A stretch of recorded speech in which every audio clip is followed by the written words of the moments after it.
This is the Late Round Podcast with your host, JJ Zachariason.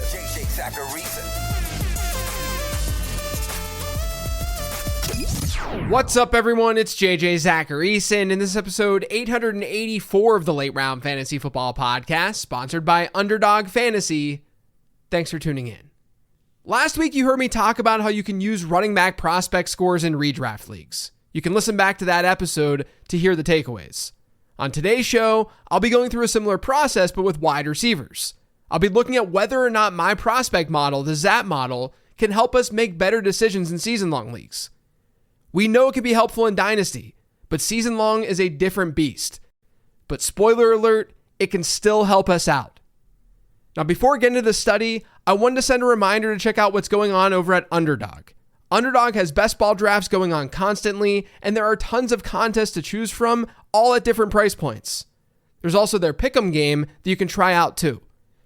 I've been doing the Becoming a Best Ball Bro podcast to help us all learn and become better best ball players. So why not use that information to your advantage?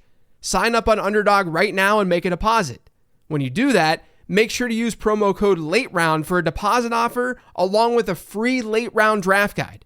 That guide is available for pre-order right now over on lateround.com, but you'll get it for free when you sign up over on Underdog. It'll be emailed to you on July 1st when it officially launches. So head to underdogfantasy.com or download the app. When you sign up and make a deposit, use promo code LATEROUND for a deposit offer and a free draft guide. And that's all one word, Late Round. Now, I know I talked about this last week, but I think it's important to quickly go over what the ZAP model is all about. The wide receiver ZAP model looks at all wideouts who were either drafted or at the NFL Combine since 2011. So there are a lot of players in the database, but there are some productive NFL players who aren't in there. It's not common at all, but every once in a while, we get an Adam Thielen. We get someone who is productive, but they weren't drafted and they didn't go to the NFL Combine. The ZAP model takes collegiate production inputs and uses draft capital to spit out a score that ranges from 0 to 100. That score is helping me and us predict how well a player is going to perform during his first 3 years in the NFL. Because there are a lot of day 3 picks and undrafted players in that model's database, scores below 50 rarely produce good NFL players. Anything in the wide receiver ZAP model over 95 usually captures the elite players. The 90 to 95 range gives us some really good prospects who usually have a chance to be elite.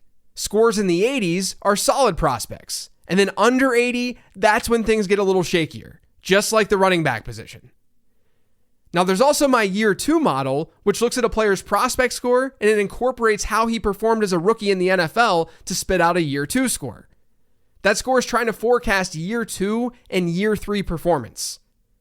Because that model's using actual NFL inputs, it's more accurate than the prospect score. Therefore, anything in the 95 to 100 range, that's still elite. Anything in the 90 to 95 range, that's still really good. But scores below 90 are when we start to see more wide receiver 2 ceilings instead of wide receiver 1 ceilings. I bring all this up because for this study, I broke things up by prospect score, and I'll be referencing those scores throughout today's show. Okay, so just like the running back episode from last week, the first thing that I did with these wide receivers was bucket them by average draft position. That's season-long redraft ADP. I grouped up wide receivers since 2014 using Fantasy Data's historical average draft position data. I looked at wide receiver 1s or top 12 wide receivers by ADP, then wide receiver 2s or wideouts ranked 13th to 24th. Wide receiver 3s were the ones that were ranked in the 25 to 36 range, and then the wide receiver 4s were in the 37 to 48 range. So we're looking at top 48 wide receivers here by ADP. The question I'm asking is, can we use ZAP model scores in year 2 scores to help us pinpoint players to target and avoid in our season-long leagues, to help us increase our probability of hitting on these wide receivers? When looking at our wide receiver 1s by ADP, we had 91 of them since 2014 who played 8 or more games in the season while also just having a prospect score. So those are 91 wide receiver 1 seasons, because some of those players did repeat being wide receiver 1s by ADP from one year to the next. They're seasons, not players. That number was 86 for the wide receiver twos. So 86 wide receiver twos since 2014 had a prospect score while playing 8 or more games in the season that we're analyzing. It was then 73 for wide receiver threes, and it was oddly 93, the highest mark for the wide receiver fours. Those guys probably just stayed healthy. Remember, we're looking at all wide receivers here, not just rookies, not just second-year players. We're looking at all wide receivers. When looking at the wide receiver ones by ADP, 33 of the 91 who had prospect scores saw their scores in the 95 to 100 range. So 36% of wide receiver ones by ADP since 2014 were once elite prospects, according to the model. That was the highest rate of any of these ADP groups, which makes sense because good prospects generally lead to better fantasy assets, which lead to better average draft positions. That's how I split things up with every ADP grouping. I looked at a section of them who had prospect scores in the 95 to 100 range, then the 90 to 95 range, the 80 to 90 range, the 70 to 80 range, and then I had a group of all the guys who had prospect scores below 70. Now, I could go group by group and tell you how these players worked out, but that wouldn't be very concise and very helpful. So instead, I'll give you some takeaways. The first takeaway is that among higher-end wide receivers, it doesn't look like prospect score really matters, which is honestly kind of a relief. We saw that wasn't the case with running backs. But during this time frame of 2014 until now, there were a total of 38 wide receivers who were drafted in the top 24 at their position who had prospect scores below 80. Those players exceeded average draft position expectation at a rate that was nearly identical to the players who had prospect scores above 80. Now, when I say exceeded average draft position expectation, I'm referring to the idea that at every spot in ADP, a player is expected to score some number of fantasy points per game. A wide receiver drafted 50th overall historically has an expectation to score 12 to 13 PPR points per game. When a player at that ADP ends up scoring more than that, then he exceeded expectation. And then the opposite is true too. So these wide receiver ones and wide receiver twos exceeded ADP expectation at a similar rate throughout all the buckets of prospect scores. And if you look at their rate of exceeding expectation by 3 or more PPR points per game, something I call a moderate breakout, the players with poorer prospect scores actually perform a little bit better. Now, something to keep in mind here is that when we're looking at ADP expectation, higher end wide receiver ones are going to need to perform really, really well in order to match expectation. And within this group of top 24 wide receivers, most of the low prospect score players are more in the wide receiver 2 bucket, which means they can hypothetically give us like a low end wide receiver 1 season and be a moderate breakout. The wide receiver ones by ADP can't really do that. So instead of looking at things against ADP expectation, let's just look at raw points scored. Let's look at the rate that these guys are scoring 14 or 16 or more PPR points per game. Well, it's no surprise that wide receiver ones by ADP score 14 or more PPR points per game at a pretty nice rate. Of the players in our sample with prospect scores, 74 of the 91 ended up hitting that 14 mark. And there was absolutely no correlation between prospect score and getting to that number. The exact same thing can be said for wide receiver ones who reach 16 or more PPR points per game, which is usually a wide receiver 1 season. With our wide receiver 2s, it's generally the same story. In fact, historically, we've seen that wide receiver 2s who had elite prospect scores have actually been slightly worse bets than wide receiver 2s with bad prospect scores. I think this is telling us that the market is just properly accounting for this stuff. And that's okay. I don't need to sit in front of this microphone and only give you data that makes you gasp, that makes you just totally think of the game differently. Sometimes this is the result.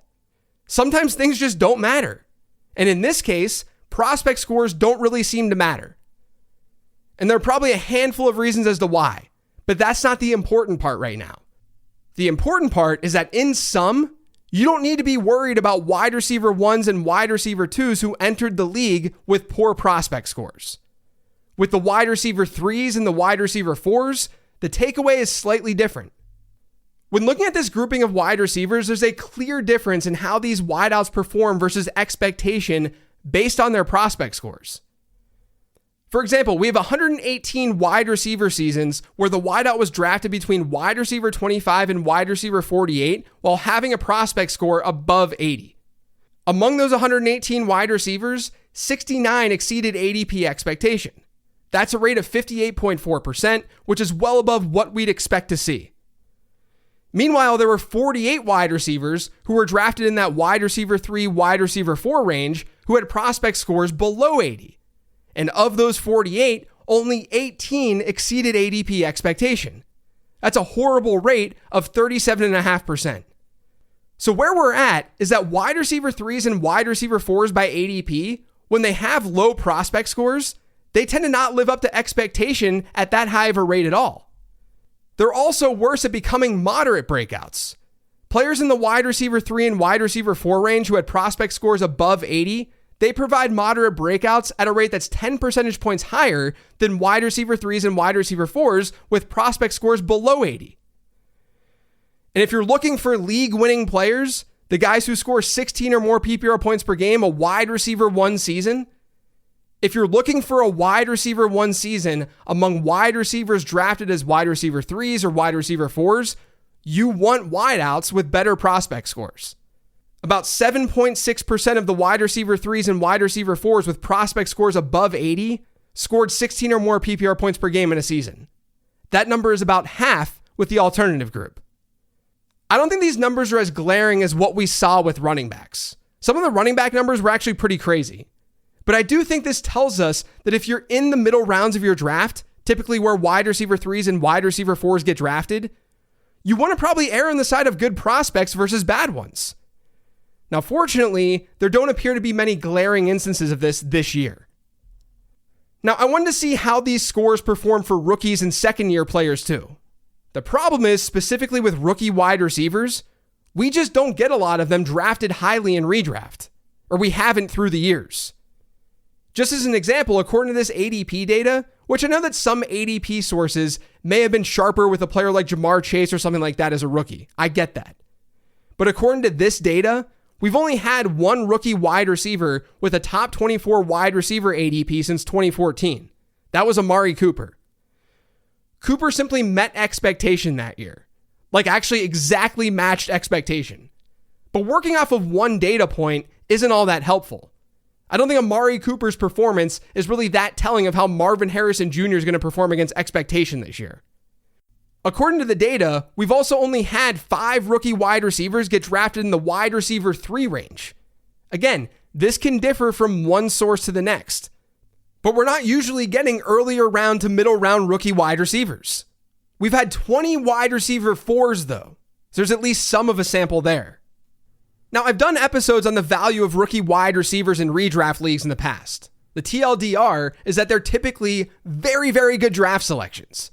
Not only do they outperform expectation at a better rate than most other career groupings, but they perform better during the second half of the season compared to the first.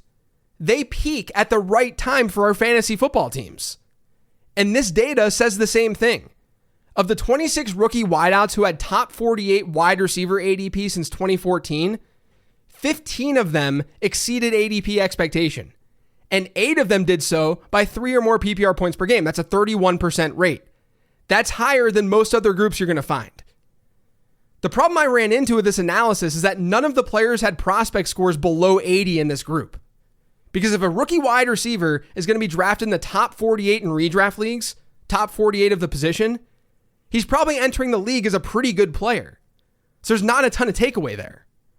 However, I did decide to look beyond wide receiver 48.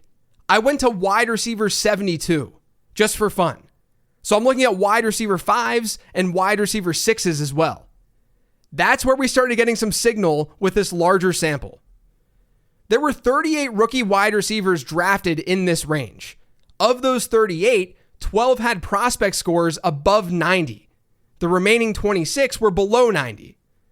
The players who were above 90 exceeded expectation at a rate of 67%. The remaining players, the remaining rookie wide receivers in that wide receiver 5, wide receiver 6 range, who had prospect scores below 90, their rate of exceeding ADP expectation was only 35%. When looking at moderate breakouts or players who exceeded expectation by 3 or more points, it's the same story. Half of the late round wide receivers with good prospect scores were moderate breakouts. That's crazy. That was only 8% among the other group. To put this all another way, if you're staring at a late round rookie wide receiver, if that player has a good to elite prospect score, you should be taking that wide receiver. Now, we once again don't have wide receivers in this year's group that clearly fit this criteria because there aren't any prospect scores above 90 in that range. That's according to Underdog's ADP. Wide receivers going in the wide receiver 5, wide receiver 6 range. But there are plenty who are in the 80s. A lot of those guys drafted in the second round of the NFL draft last month, they ended up being in the 80s from a prospect score standpoint. Don't write those players off. Now, I think the market has slowly caught on to the fact that rookie wide receivers are good bets in fantasy football. We have seen a general trend of them getting drafted a little bit earlier through the years. But if one of them slips, you should be gobbling that player up. And usually that player is going to slip because of situation. So draft the talent and not the situation. And just for the record, I'm putting arbitrary thresholds around these prospect scores for these studies so that it's easier for everyone to follow. If a player has a score of 89.5, we shouldn't look at him the same way as someone with a score of 60. We can be loose with how we approach this stuff. We should be loose. That's why some of the rookies from this year's class are pretty attractive in that range. Now, lastly, I wanted to look at second-year players, and I wanted to use the year 2 model to help with this. When looking at earlier round second-year wide receivers, we haven't really had any with bad year 2 scores since 2014. Meaning the second-year wide receivers that we're drafting early in the top 24, they're coming with year 2 scores above 90. Fortunately, they're not that bad at exceeding expectation, mostly. For whatever reason, wide receiver 1s who have had good year 2 scores, they haven't worked out as well as wide receiver 2s have. They're a little bit better at getting to 14 and 16 PPR points per game, but they're not better versus expectation. It's a small sample, but it's something to at least keep in mind. If you can find a wide receiver 2, so someone ranked in that 13 to 24 range who had an elite year 2 score, those players have been absolute fire. We've only had 7 of them since 2014, but 4 of the 7 have been moderate breakouts. Again, it's a small sample size, but when expectations are just a little bit lower for these year 2 players, that's when you really want to pounce. This year, there's a chance that someone like Zay Flowers, depending on how his ADP looks in August, there's a chance that Zay Flowers fits this mold. Now, similar to the rookie wide receiver stuff, our sample sizes just aren't very big with our second-year players. Generally speaking, like the rookies, you want to just target second-year wide receivers in your fantasy drafts, just overall. That's something I've talked about for years on this show and in the draft guide. Now, to make samples a little bit larger, I did extend the groupings into wide receiver 49 to wide receiver 72 once again. And what I found was kind of interesting. Since 2014, we've never had a second-year wide receiver with a year 2 model score above 95 get drafted after the wide receiver 3 range. So all of the second-year wide receiver 4s, wide receiver 5s, wide receiver 6s, all of them had year 2 scores below 95. And only 6 of them, 6 out of 50, had scores above 90. But of those 6, what's nice to know is that 4 of them became moderate breakouts. So chances are, if there's a player just casually sitting out there with a year 2 score that's not quite elite, but it's still pretty good, and he's in this range, that's someone who has a decent shot to be a big value. This year, a player who fits that criteria is Jackson Smith-Njigba, just to give you some context. He didn't have an elite year 2 score, but it was still good because of his prospect profile. Now again, we're looking at wide receivers who are wide receiver 4s, 5s, and 6s, and they were second-year wide receivers. And a lot of the second-year wide receivers in this range had a year 2 score in the 80s. 25 of the 50 did. And among those 25, 13 exceeded ADP expectation, 5 were moderate breakouts. Those are rates that are a little bit better than what we'd see from another random wide receiver. What I think is most interesting here, though, is that later round wide receivers who are in year 2 and had a year 2 model score below 80, they've never been moderate breakouts, not since 2014. And we're talking about 19 players here. Questionable second-year wide receivers are generally not good bets in fantasy football. So where does that leave us? As usual, I just threw a bunch of stuff your way. It's probably kind of difficult to comprehend. So here's the deal. Here are the main takeaways. Number one, when it comes to your early round picks overall, prospect score doesn't matter that much at wide receiver. The market properly accounts for it. The players being drafted early who weren't highly sought after when they entered the league, they deserve to be drafted early. Number two, if you're staring at a wide receiver 3 or a wide receiver 4 in your redraft league, players who once had stronger prospect scores tend to outperform the players who didn't. You don't need to totally fade the latter group because when they hit, they do have a decent rate. But you should be aware that it's generally a worse bet. They don't hit at as high of a rate. Number 3, rookie wide receivers, they're good targets still. That's been the case for a while. But if you're in the later rounds and you're staring at a rookie wideout, the rookies with good prospect profiles, with good prospect scores, they perform very, very, very well. So this year, target some of the wide receivers who were drafted at the end of the first round of the NFL draft and into the second round. Those players had decent enough prospect scores. They're worth the dart. Number 4, when it comes to year 2 scores and second year wide receivers, if there's a wide receiver 2 who had an elite year 2 score or one above 95, you should be interested. Zay Flowers might be that guy this year. Even if he's a wide receiver 3, his year 2 score being above 95 makes him very attractive. But when you're looking at second year wide receivers ranked below wide receiver 36 by ADP, year 2 score absolutely matters. When you're looking at middle to late round second year wide receivers, if their year 2 score is above 90, their hit rates are awesome. And then all the while, we almost never see breakout seasons from second year wide receivers who are being drafted late who had a year 2 score below 80. So this should give us all some hope for Jackson Smith-Njigba. Finally, something positive about JSN. Now, I think the wide receiver stuff is a little bit more nuanced than the running back stuff. But hopefully you're still able to think about this a little bit differently. It's just a piece to the puzzle, but we should take any edges in fantasy football that we can get. That's it for today's show, though. Thanks to all of you for listening. If you yet subscribed to the Late Round Fantasy Football Podcast, make sure you are by searching for it pretty much anywhere podcasts can be found. And don't forget to follow me on Twitter @LateRoundQB. Thanks for listening, everyone. I'll be back tomorrow with another episode of Becoming a Best Ball Bro, and then I'll have a mailbag episode for you on Friday. I'll talk to you then.